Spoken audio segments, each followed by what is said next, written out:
You've just woken up when your father hands you an important mission. Head to the neighbors to gather offerings. What's going on? Oh, that's right. The Lunar New Year is almost here. It's time to send off the kitchen god. Good evening, friends. Tonight, we travel back to ancient China. You will step into the shoes of an ordinary farmer to experience the warmth and living fire of an ancient spring festival. May the flickering light of these traditions warm your heart through the screen. If you're ready for tonight's folk adventure, type peaceful years in the comments. Now, relax your body to the sound of the bell, and let's begin this journey into the heart of a farmhouse New Year.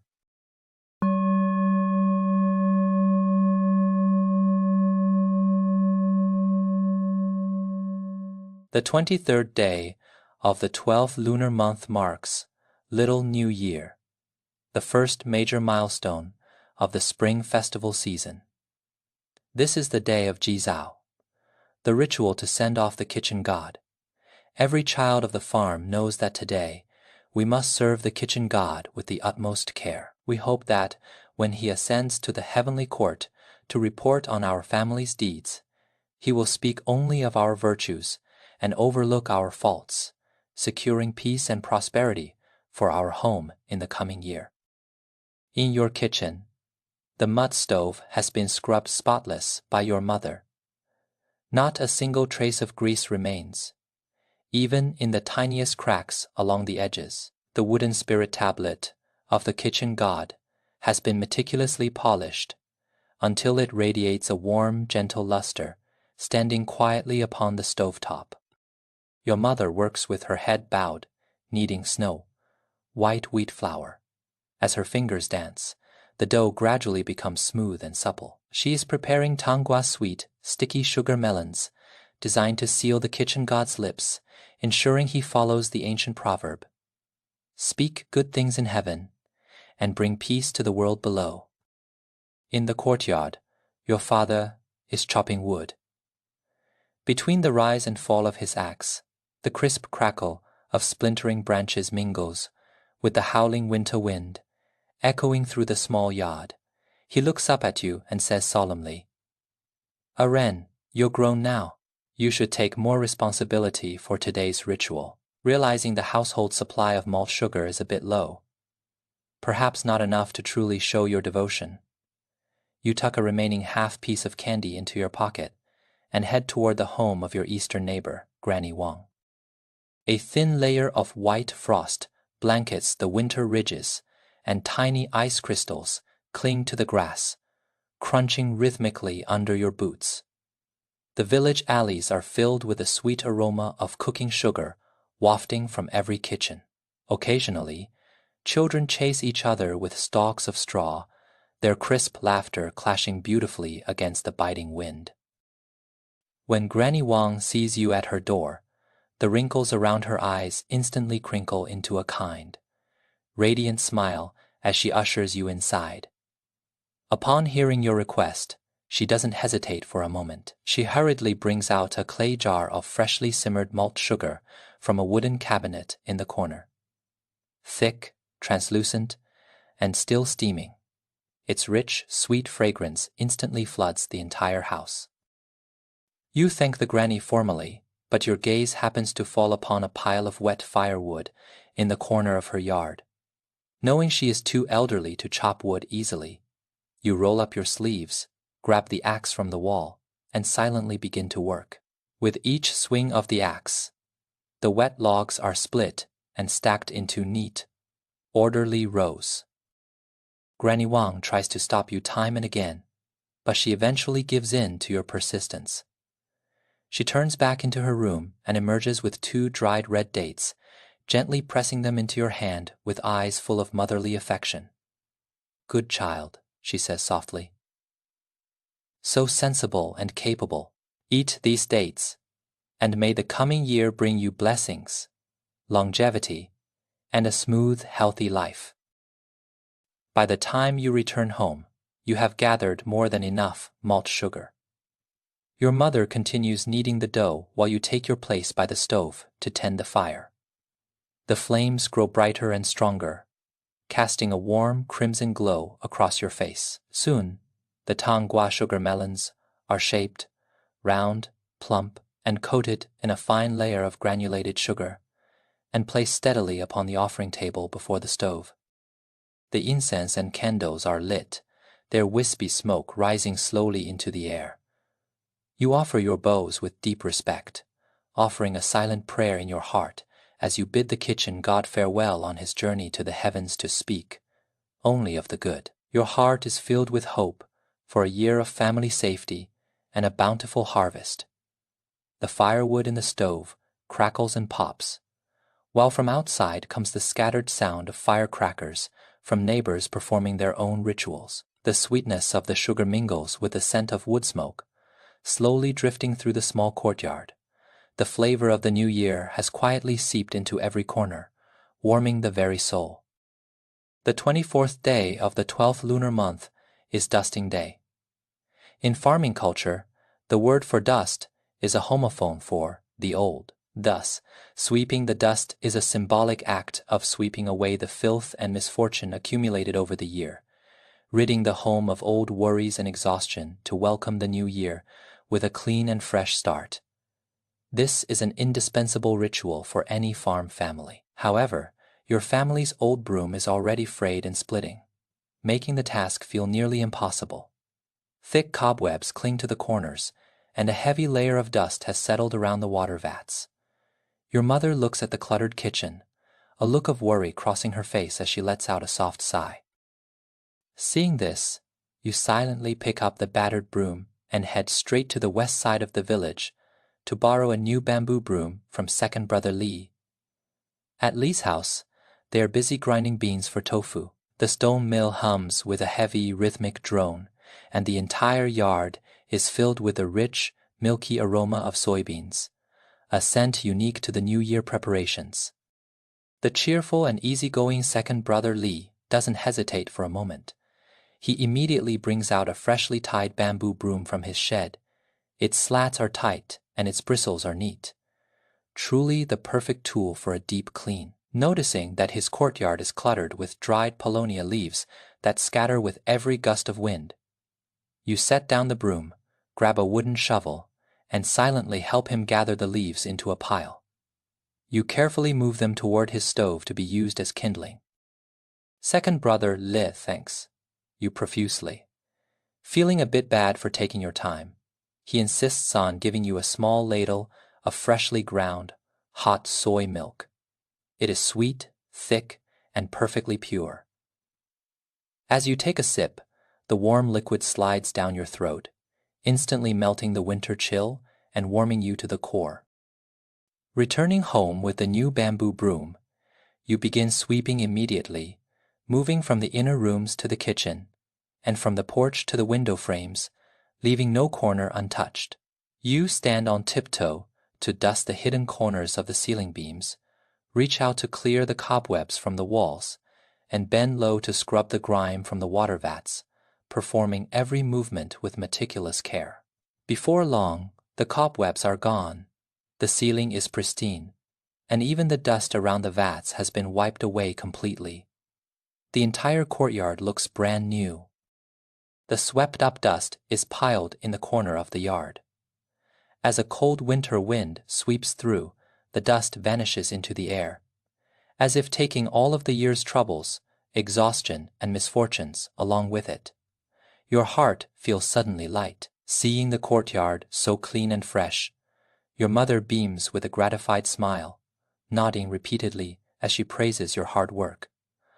Her own movements become swifter as she works, and as the wood smoke rises from the kitchen, it brings a new sense of warmth and vitality. The atmosphere of the new year grows richer by the moment. On the 25th day of the 12th lunar month, it is time to grind the tofu. There is an old saying among farming families: tofu is the head of all blessings. In the hearts of the farmers, grinding a good basin of tofu ensures the coming year will be filled with luck, smooth paths, and good health. This is their most humble prayer for the new year. Your family stone mill has been in use for many years. Its surface is smooth, but it is exceptionally heavy. Pushing it alone is exhausting, and it usually leaves you breathless after only a short while. Your father is crouching in the courtyard, chin in hand, calculating how to grind the tofu while saving time and energy.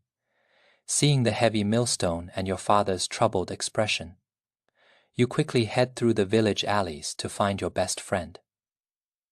Anayu, you two have grown up together, herding cattle, cutting grass, and working the field side by side. Your bond is deep, and you always help each other out. As soon as Anayu hears you need help preparing tofu for the new year, he tosses on his jacket without a second thought and follows you, shouting with a laugh. Tofu is the head of all blessings. With the two of us working together, the strength is doubled, and the luck will surely be doubled too. Back at home, you and Anayu immediately divide the labor with perfect coordination. One pushes the mill arm with a steady, firm rhythm to keep the stone turning smoothly, while the other leans over to add beans and water with practiced skill, ensuring the perfect amount every time. The millstone hums as silky snow. White soy milk flows slowly down the grooves into the basin, pure and without a single impurity.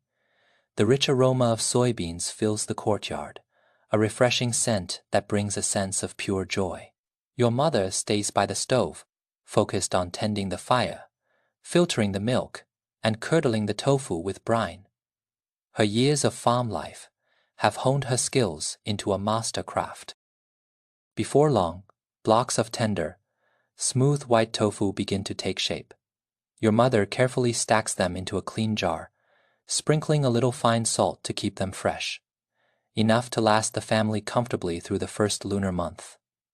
Once finished, you do not forget your promise.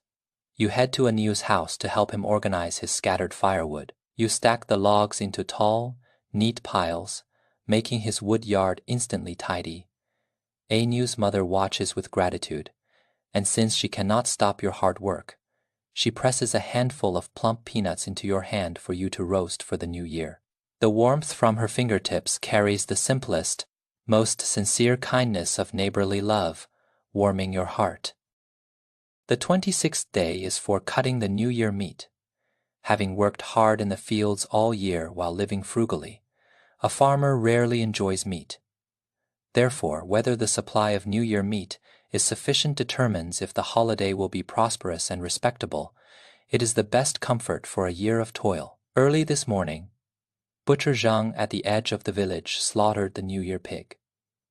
The fresh pork is still steaming, its colors bright with a perfect balance of fat and lean.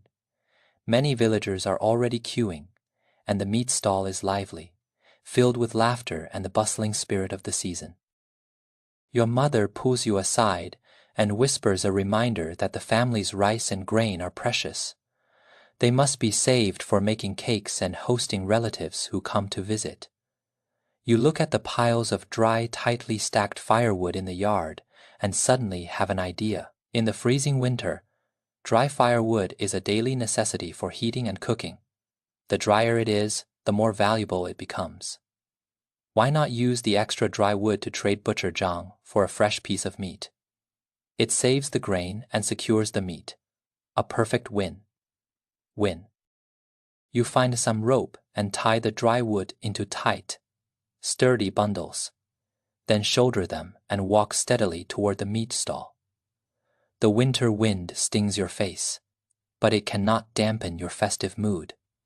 When the butcher sees the quality and weight of your firewood, his face lights up with a smile.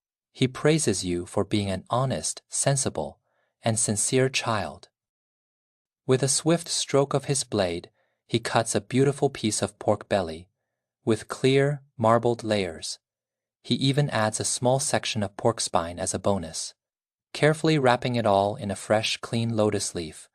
Before handing it to you, he smiles and says, "Good child, this meat will be fragrant when stewed and tender when steamed."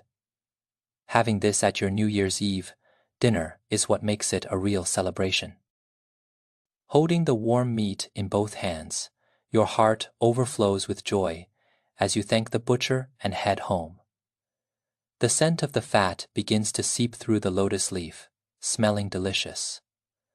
When your mother sees the meat and hears how you traded for it, she praises your cleverness and ability to manage the household, her face full of pride. In the kitchen, she immediately cleans the meat, cuts it into large chunks, and blanches it in the pot. Soon, the rich aroma of pork begins to waft through the air, making everyone happy as the flavor of the year grows even stronger. On the 27th day, it's time to prepare the rooster. An old farming proverb says, "On the 27th, prepare the rooster." In the hearts of the farmers, the loud crow of a rooster heralds the dawn and shakes the world. Thus, preparing a rooster for the new year symbolizes the start of luck, bringing peace to the household and prosperity to all endeavors. In your coop, there is a magnificent rooster with a bright red comb and glossy, vibrant feathers. He is spirited and strong, always strutting with his head held high and crowing with a voice like thunder. Your family has specifically saved him for the new year, hoping he will be the centerpiece of the auspicious New Year's Eve feast. However, this rooster has a fierce temper on ordinary days. If a stranger gets too close, he flutters his wings, stretches his neck, and pecks aggressively. Dealing with him requires a steady plan. One must never be reckless. Your father takes the sharp kitchen knife from the wall and wipes it clean with fresh water. He looks at you with a glimmer of expectation in his eyes, wanting you to learn how to lead and take on the responsibilities of the household. Understanding his intent, you know this task must be handled with care. You ask your father to handle the blade while you firmly hold down the rooster's body and wings, not daring to let your guard down for a second. The two of you work in perfect harmony. Your father's movements are swift and precise, and the bright red blood is caught steadily in a prepared white porcelain bowl. In rural tradition, the blood of the New Year rooster has the power to ward off evil and protect the home. Later, it will be carefully dabbed onto the door frames and the corners of the stove to ensure the family's safety and peace for the entire year. Together, you and your father scald the feathers, pluck them clean, and wash the bird. Every movement flows like water, skilled and efficient. Soon, the rooster is cleaned thoroughly and hung in the ventilated corridor to air, dry, waiting to be stewed on New Year's Eve to add its rich aroma to the feast. Your mother, busy in the kitchen, looks out and smiles with relief. The preparation went smoothly, she sighs happily. The coming year will surely be peaceful, and our family will be safe and sound. The 28th day of the 12th lunar month. The rising doe, as the village saying goes. On the 28th, let the dough rise. On the 29th, steam the buns. To a farming family, steamed buns, mantou, are an essential New Year staple and a symbol of good fortune. They must be steamed until they are large, white, soft, and fluffy, symbolizing a life that is rising and flourishing, a granary that is full, and a family that is reunited in peace. The art of leavening dough depends heavily on timing and temperature.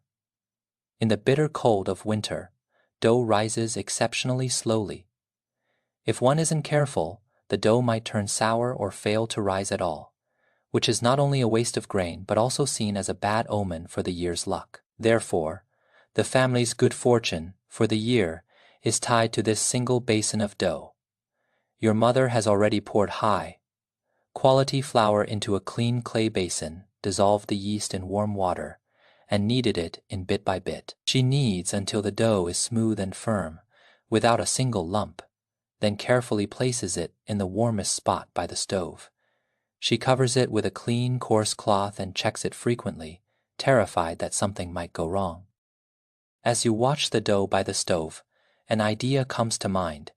While your family's yeast works fine, If you could borrow some old sourdough starter from a neighbor, the buns would rise even better, look whiter, and taste sweeter and fluffier. So, you carefully carry the basin and head once more to Granny Wang's house, your steps light and your heart full of hope.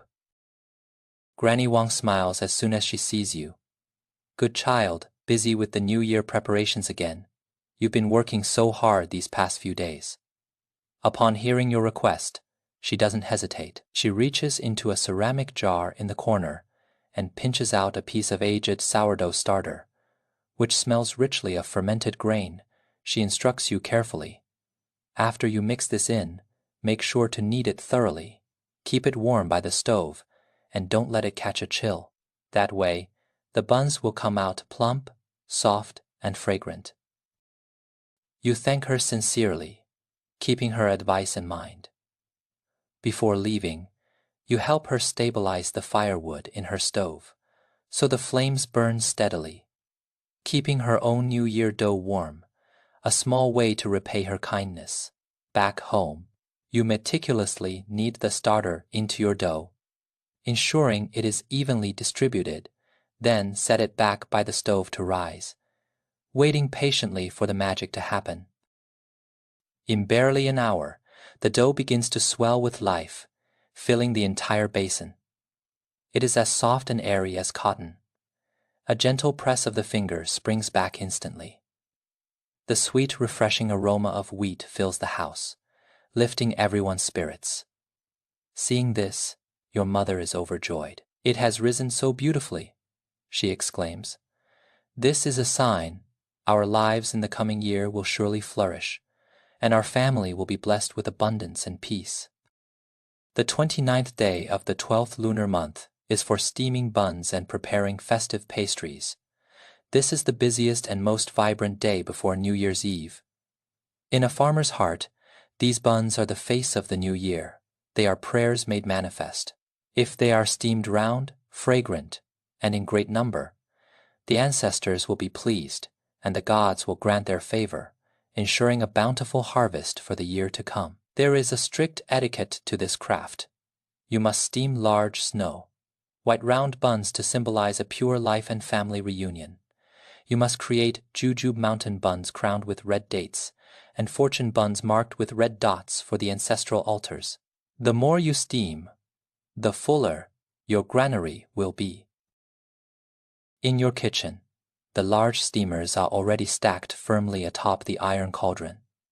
The water is boiling, and rolling clouds of hot steam rise, blurring the room and the faces within. Your mother is focused, her hands moving with practiced grace to mold the dough, while your father busies himself as her assistant, passing basins and wiping the counters. It is a scene of warm, bustling harmony. Seeing their tireless work, you decide to bring in extra help to share the load and the joy. You run to find your friend A-Ni-U, never one to sit still and always full of energy, arrives in a flash. Pockets stuffed with roasted peanuts. Suddenly, the courtyard is alive with laughter. You take charge of kneading and shaping, your steady pressure turning dough into plump white buns, sharp jujube mountains, and delicate fortune buns.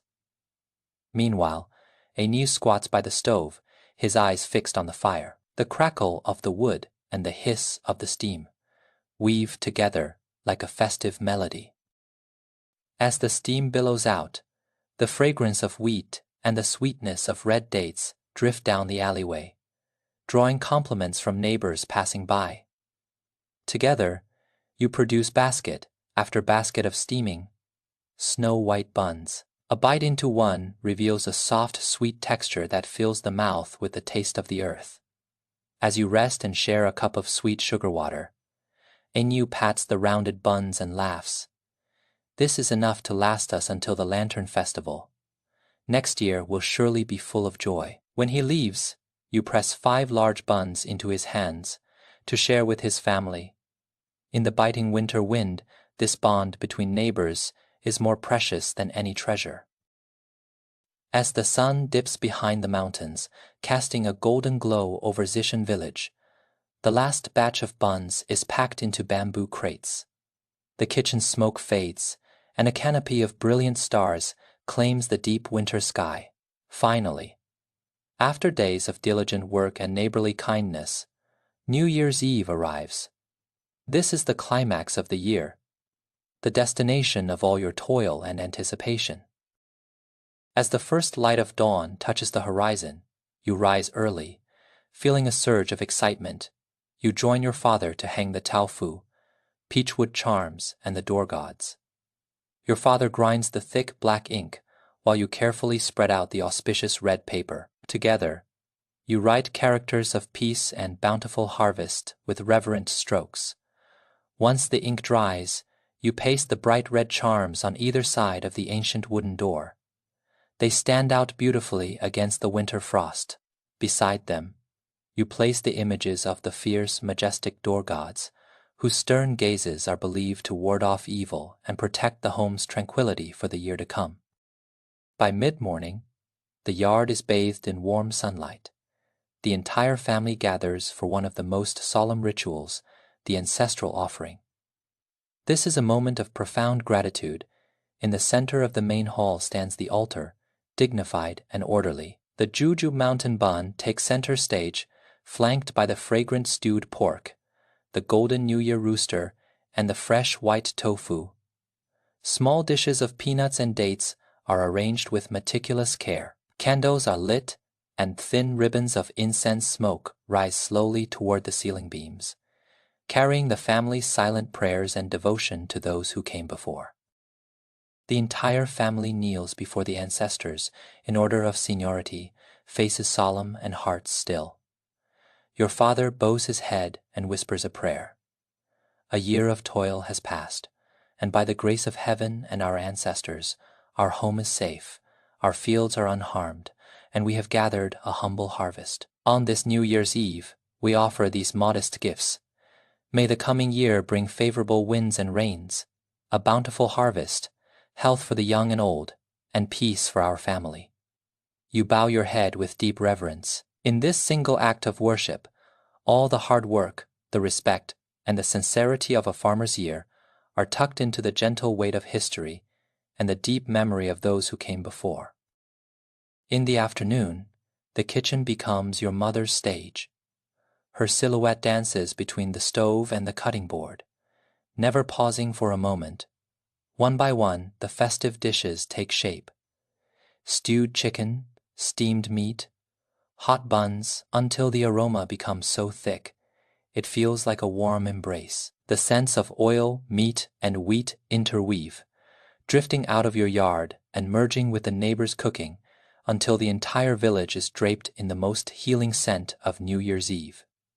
You stay by her side, tending the fire and setting the table. Looking at the wrinkles at the corners of her eyes, your heart aches with love, yet feels grounded in warmth. This is the simple, steady happiness of a farm family, not loud or extravagant, but precious and true.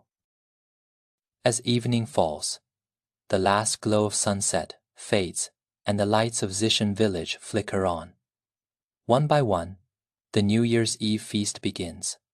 A soft amber light from the lamp chases away the winter chill as the family gathers around the table. The dishes are hearty and full of meaning. The stewed chicken is tender and fragrant, symbolizing auspiciousness and family peace. The red glazed pork belly melts in your mouth, representing a life of abundance. The fresh tofu, having soaked up the rich broth, signifies blessings and smooth paths. At the corner of the table sits a whole fish, untouched for now, to symbolize the hope that the family will always have surplus year after year. Your father pours a cup of home, brewed rice wine, its mellow fragrance lingering in the air. Your mother keeps piling food onto your plate, softly telling you to eat more to make up for a year of hard labor. Amidst laughter and stories of the year's harvest, the cold night outside feels infinitely far away. After the meal, the table is cleared and the fire is stoked until it glows a brilliant red.